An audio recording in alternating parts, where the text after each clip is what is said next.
Assalamualaikum warahmatullahi wabarakatuh. Jadi biasanya penulis itu bahas dari sisi pekerjaannya.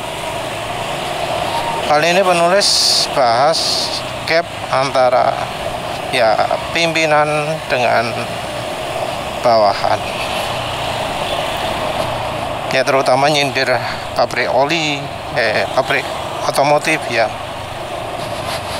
Jadi banyak terjadi di perusahaan itu adanya kesenjangan informasi antara pelaksana kasarane yang melakukan pekerjaan dengan yang memerintah. Ini terjadi banyak ya. Ya sayangnya memang sering ada kesenjangan seperti itu. Ya yang namanya miskomunikasi, mishandling, sumbernya dari situ. Yang kemudian jadi timbul kecurangan-kecurangan atau yang sebaliknya juga ketidakadilan ya. Kalau dari sisi atasannya, bagian manajemen lah gitu lah ya. Dari manajemen mungkin bisa dicurangi oleh bawahan ya, karena bawahannya sendiri tidak pernah menjelaskan secara detail. Contoh dicurangi, bawahan bisa saja ngomong, oh pekerjaan butuh ini itu, padahal ya sebenarnya enggak. Jadi bawahan itu bisa saja malas tapi dibayari gede, atau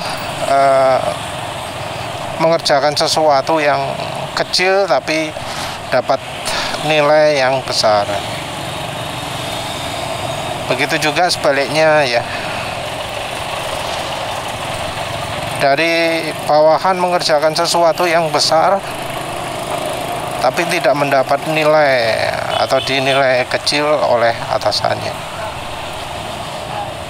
Jadi ya sekarang ini sudah mengarah ke sana ya.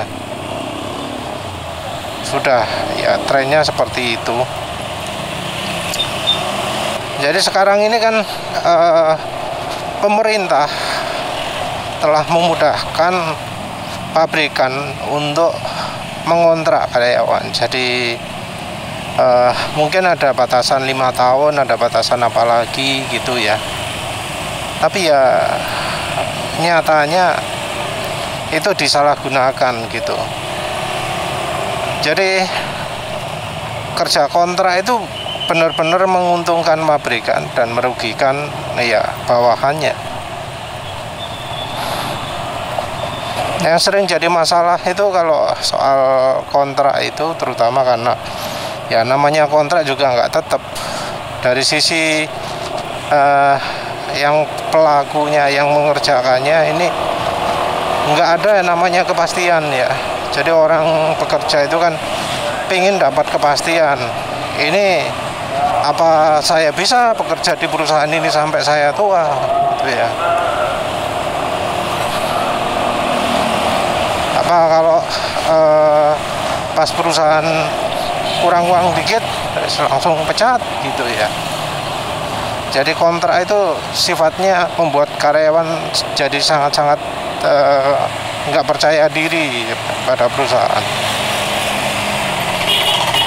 Dan ya gara-gara ini juga harga tenaga kerja jadi turun gitu ya, tarif tenaga kerja jadi turun.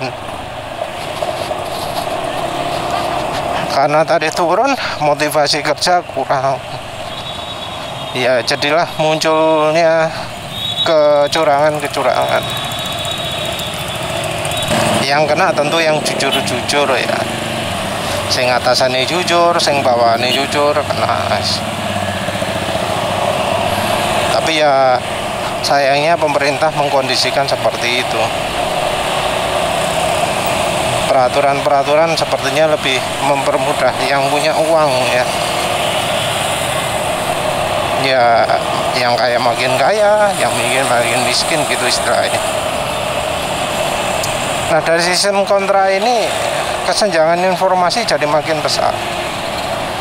Jadi yang punya uang, bagian manajemennya, sering berpikir bahwa oh yang namanya karyawan bisa lah diganti secara gampang, tinggal sewa orang ini pasti bisa selesai masalahnya. Jadi sangat meremehkan yang namanya keahlian yang sudah terspesialisasi. Karena ya yang namanya pekerjaan itu kan seringnya butuh spesialisasi kan. Ya kalau pas bisa kebetulan bakat juga.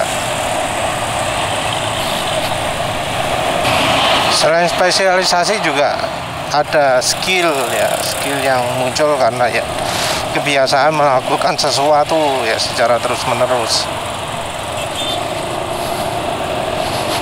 Kata-katanya seringnya adalah pengalaman.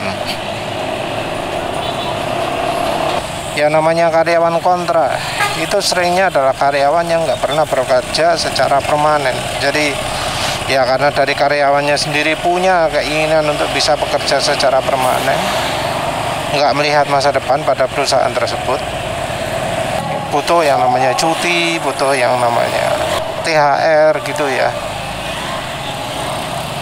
Jadi kadang orang lebih memilih jadi pegawai negeri, walau ya di pegawai negeri itu agak sulit. Yang mudah di pegawai negeri itu adalah ya adanya jenjang karier ya, pasti ono kan. Kalau di swasta kan yo nunggu atasannya turun baru bisa naik. Kenaikan gaji pun ya bisa jadi nggak sebaik yang di negeri kalau sekarang. Walau ya ada saja karyawan swasta yang gajinya lebih tinggi ya, yang pakai standar internasional terutama.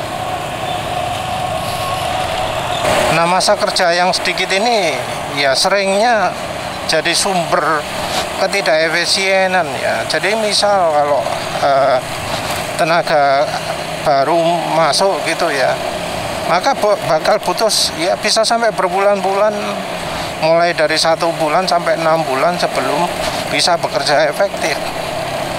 Padahal yang namanya karyawan kontrak itu sering umurnya pendek, paling panjang mungkin ya 6 tahun 7 tahun, tapi ya seringnya kurang dari setahun itu sudah keluar. Nah karena karyawan sering berganti-ganti ini sering jadi sumber sistem yang jadi nggak jalan. Karena misal oh yang sebelumnya lupa ngajari sesuatu, sementara yang baru nggak tahu solusinya seperti apa. Ini terutama untuk kerja-kerja yang butuh spesialisasi ya. Nah biasanya dari pabrikannya sendiri ya ambil keputusan oh dari atasannya dipertahankan gitu. Tapi masalahnya yang kemudian terjadi adalah dari atasannya sendiri kewalahan. Jadi waktunya dia jadi harus lebih banyak mendidik karyawan baru daripada mengerjakan tugas yang sebelumnya. Jadi secara keseluruhan bisa aja kalau menggunakan kontrak itu malah biayanya 2 atau beberapa kali lebih besar daripada kalau pakai karyawan tetap. Karena ya ada ongkos kesalahan ya, ada ongkos mistik, ada ongkos ketidakefisienan dari karyawannya itu. Tapi ya masalahnya ini sudah terjadi dan umum, dan makin banyak yang melakukan kontrak ini. Ya jadinya yang namanya kerja di Indonesia ini jadi sesuatu yang ya tidak menyenangkan lah, sayangnya seperti itu. Ya ini cuma cerita aja lah. Nggak bisa ngasih solusi ya, karena yang bisa ngasih solusi ya dari pemerintah. Tapi kalau pemerintah yang nggak mau ya apa mana? Ya wes lah, itu saja. Terima kasih sudah menonton. Assalamualaikum warahmatullahi wabarakatuh.